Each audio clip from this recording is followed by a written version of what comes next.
yapostinze nuko ngo yaba yayitekerejeho akabona ko ariyo foto ategerezwa kwereka abafana, ariyo foto ategerezwa kwereka abakoresponda be, ariyo foto ategerezwa kwereka inshuti ze ndetse n'abatari inshuti, kubera ko urumva haba harimo izo mbesire zitari inshuti, akayipostinga.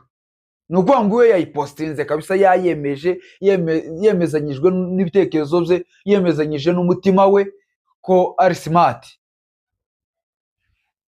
Nawe ukamuza n'agatelefone kacuyutse uri kushiraho, uri kuhendahenda n'akava kugira ngo bareke kubona inyuma ya telefone ingena yacuyutse.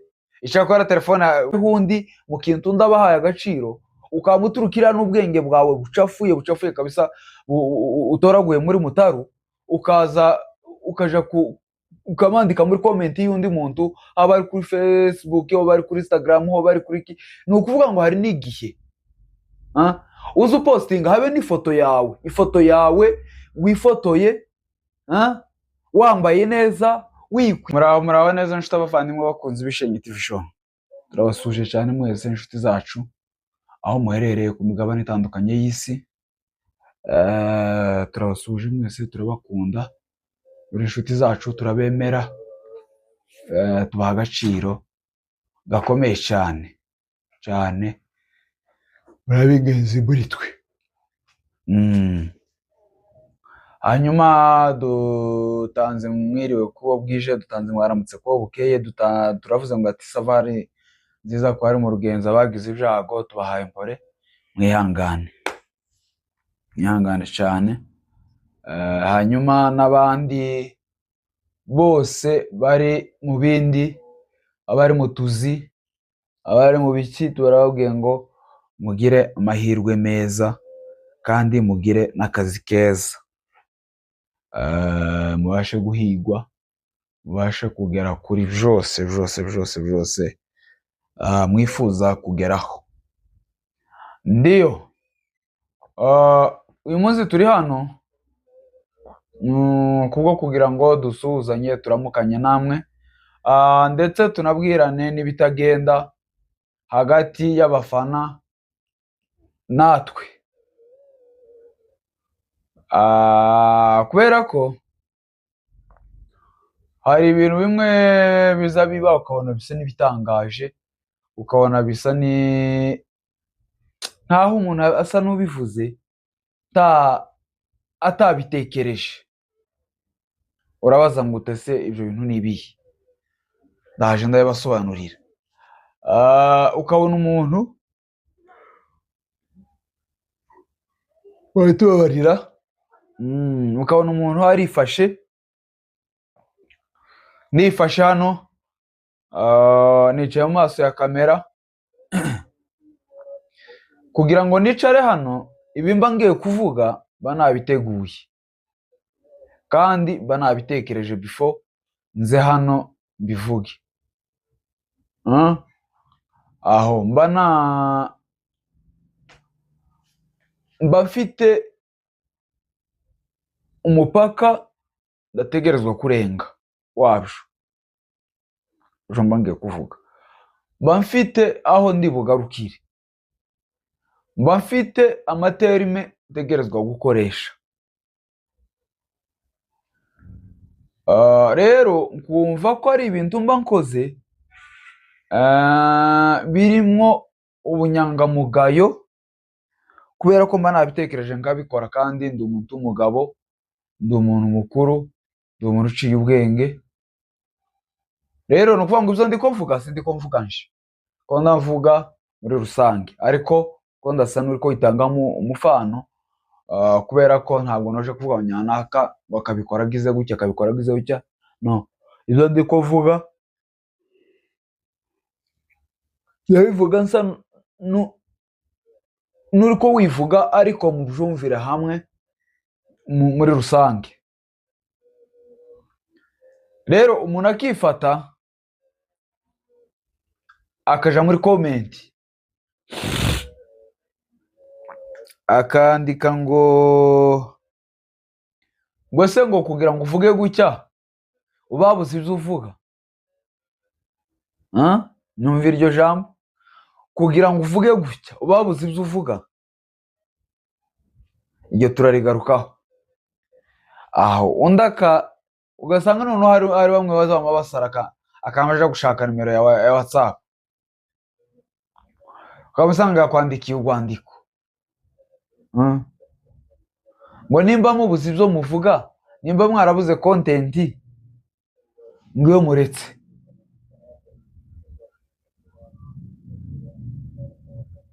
Ibyo ngibyo aba akubwiye ni ukuvuga ngo aba yabikuye kuri YouTube, aba yasanze wabivuze. Kandi iyo yasanze wabivuze ni ukuvuga ngo si uba wakugiriye inama yo kugira ngo utekereze kubivuga. Kugira ngo ubivuge ni ukuba wabyibwiye, wabitekereje.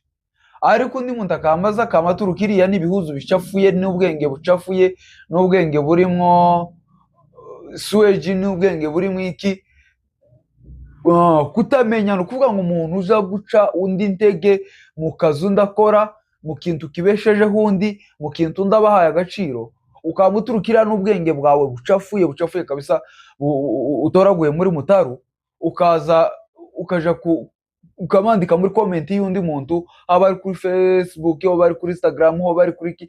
Ni ukuvuga ngo hari n'igihe uzi upostinga habe n'ifoto yawe, ifoto yawe wifotoye wambaye neza, wikwije, ugize gute, akamba kubwira ngo umusatsi tuzi ukubera, akamba kubwira ngo iyo wasokoje ngo tuzi ubegwa, iyo wakaraze tuzi ubegwa, iyo wiyogosha agakumbu tuzi ubegwa. Tamenye ko kugira ngo uje kwifotoza wagiye kwifotoza ari uko we wenyine kabisa uriko wiyumva kabisa, uriko wumva kuberewe. Aho ngaho mvuze mu buryo bworoshe budafite ikintu ashobora kuba yogufasha. Akakubwira ngo iyo si iminsi wambaye yera wije kwambara iyirabura, iyo uje kwambara isi iminsi yirabura kabisa, aho ngaho wari wahatwitse. Ikintu cya mbere, tazi nimba isi iminsi yirabura uyigira. Ikintu cya kabiri, tazi nimba isi iminsi yirabura uyikunda. Iwavuze icyo akunda, avuze ko uko kuntu wari wambaye uje kwambara n'isi iminsi yirabura, kubera ko iwe nibyo akunda uko kuntu wambaye, iwe yari kugushira isi iminsi yirabura. Rero avuze sero nawe gwije kugira, kandi uje kwifotoza ifoto ntabwo wayifotoje ufite aho bihuriye nawe, ntabwo wayifotoje ufite aho byohurira nawe kugira ngo abe yo bijajinga. Ariko ngwije kwa kutanga agapira k'amaboko nk'amagufi karimo nk'imisitari. Abantu muza mukerebuka, muza mu abasirimu, ubwenge bucafuye tugende tubwiyambure. Ubwenge bw'ubucafu, ubwenge bwo gutora muri za mutaru zo muri masweji, tugende tubute dukure ubucafu, tubwire ubwenge busha buzima. Umuntu nubona yifotoje yaberewe, mubwire ngo ari smart. Kubera ko ifoto ni ukuvuga ngo umuntu azayifotoza ugasanga yifotoje nk'amafoto nka 20, wifotoza ayo mafoto yose ukagenda ureba ugatora nk'imwe uri kubona nziza postinga.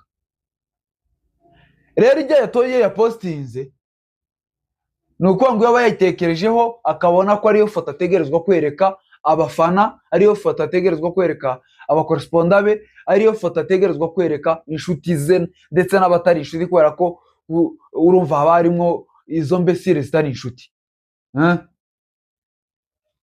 Akayipostinga, ni ukuvuga ngo we yayipostinze kabisa, yayemeje, yemezanyijwe n'ibitekerezo bye, yemezanyije n'umutima we ko ari smart.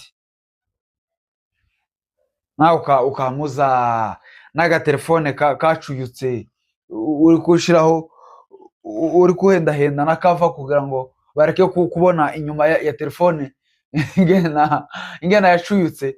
Ishakora telefone ugasanga ufite agatelefone mena kajya kapfuye kariko gahonza kagahanginga kugira ngo wandike n'iryo jambo ukazyandika nk'iminota 30, agatelefone kahanginze ariko gadasigare ku bindi gusa, gasigare kuguca intege gusa abandi. Ni ukuvuga ngo uburyo bwiza dutegerezwa kujijukamo, uburyo bwiza dutegerezwa kumva ko tujijute dushigikiranye nuko ikintu nkoze wihangana ukandika muri komenti ukandika ngo kuraje. Ni ukuvuga ngo iyo wandikiye umuntu kuraje tuba umuciye intege, ni ukuvuga ngo aho ngaho uba umuhaye imbaraga zo kugira ngo akomeze kabisa afokasinge kuri ico kintu.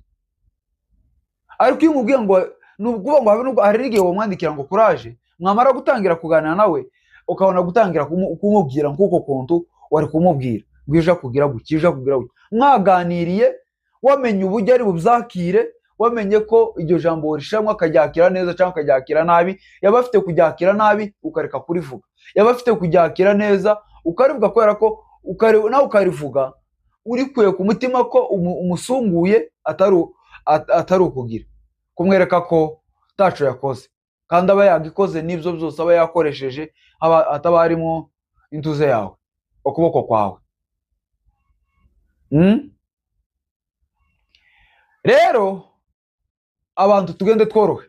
Ni ukuvuga ngo uri mu gusanga ngo kuri YouTube, abadakoresha YouTube ntabyo muzi, ariko nubwo mudakoresha YouTube abenshi nyine bakoresha ama YouTube ariko bafite ama TikTok, ugasanga hari umuntu wamye kwandikira muri komenti ngo wabuze ibyo uvuga, ngo wabuze ibyo ukora, ngo wabuze iki, ngo wari kugira gute. Abantu mugende mutekereze neza. Ni ukuvuga ngo ibyo yavuze wewe uba utaragera kuri urwo rwego rwo kuvuga ibyo. Hari umuntu uherutse kumbwira ejo bundi, ari ibintu yari yashize kuri channel yiwe ya YouTube, amara kubishiraho ngo umuntu aramwandikira ngo ariko aza yumva azatekereza cyangwa ngo si yabuze content yo gukora, yabuze ibyo kuzavuga. Ngo nimba yarabibuze iyo yicaye gukora umuntu w'umugore wakwicaye uko dufite umugabo warebera urugo rwawe ukicara ukareka kuza kuvuga ubusa, kandi uwo mwandikiye iwe dango ari hafi y'ikizeze, ariko ukumva ko mugenzi wawe ibyo yavuze ukabura kubiha agaciro. Ni ukuvuga ngo umuntu wese ujajinga ibintu ndaba yavuze kandi ukabijajinga nta kindi ciza umweretse cyo gukora, ukavuga ngo areke gusa yicare, ni ukuvuga ngo uba ufite ubwenge kabisa buri hasi kabisa butsiriritse. Ni ukuvuga ngo iyo ugiye kugira gukosora umuntu uramubwira, ni ukuvuga ngo hari nk'ibi by'ama content, uramubwira ngo iyi content ngo siyo, uravuga ngo uzaza ukora iyi content, ukamuha content, ariko ntumuha content ibyo yari ko akora ubuciye intego, uramubwira ngo abireke, urumva utabumwishe. Ni ukuvuga ngo abantu twige gushigikirana, twige kuba hamwe, twige gutezanya imbere, twige guhana imbaraga, twige gushigikirana, kubera ko nitumara gushigikirana ni ukuvuga ngo mugenzi wawe azaza akora ukabona atari cyiza, wowe uzaza ugaragaza umusapotinge kugira ngo kibe cyiza, kubera ko imbaraga zawe n'iziwe n'iz'undi zihuye zizakora ikintu cyiza. Ariko numureka ngo akore wenyine, nico yakoze amara ukagica intege, ni ukuvuga ngo uzaba umwishe, uzaba utandukaniye n'umurozi, uzaba utandukaniye n'umuzarendo, kubera ko ngaho uzaba wamwishe. Rero twige gushigikirana. Umutwe w'iri jambo twari twazanye twari ukuvuga ngo twige gushigikirana, twoye gucana intege, kubera ko uciye undi intege umucafuje, umubereye umugome. Murakoze cyane.